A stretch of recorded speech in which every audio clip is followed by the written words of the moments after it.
Welcome to the 221 job site. We're here today on a burn house where the house caught on fire and we're doing a rebuild. We're revisiting the job site and today is crunch day.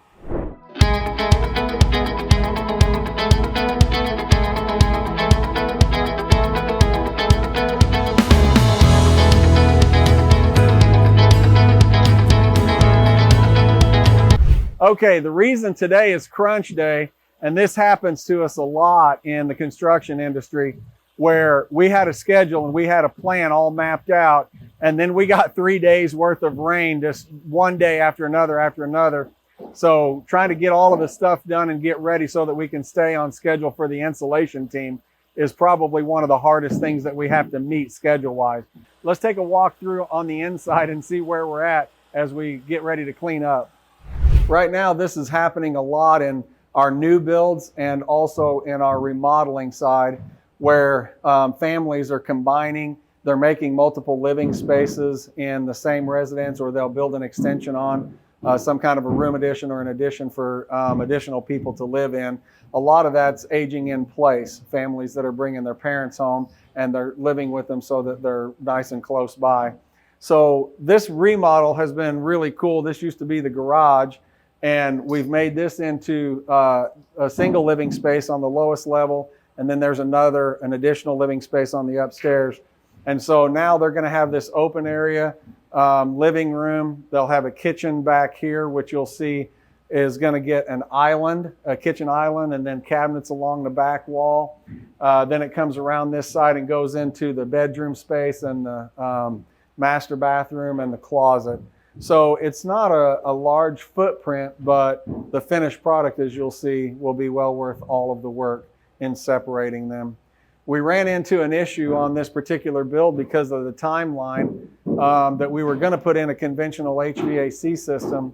And so we were going to run duct work through here and then over to the outside walls, which ended up didn't work out.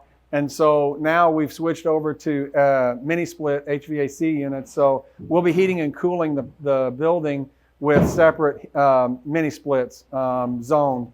And then on the upstairs, obviously it'll be isolated. It'll have its own area and it'll have its own HVAC. But because we're spray foaming the building envelope, it makes it a lot easier to condition the space with mini splits rather than conventional HVAC system.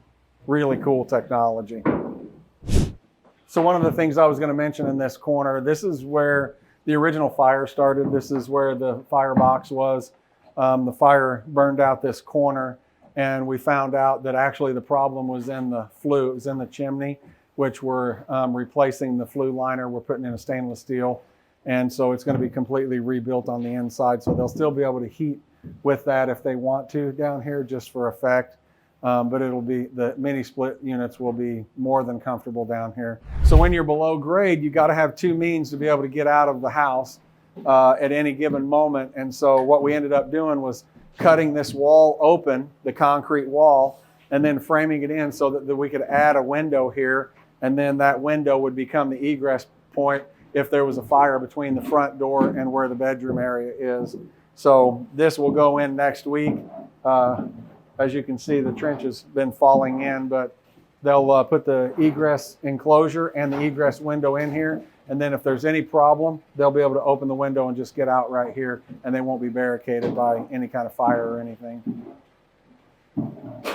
Okay, so one of the other things that we want to bring attention to that happens a lot in our builds is, especially in retrofit work, we have to open up doorways so that they're more ADA compliant and we have room for a wheelchair, especially for aging in place stuff where in the future or when the build is done, somebody will be able to navigate the inside, the interior of the space without restriction by having a wheelchair access.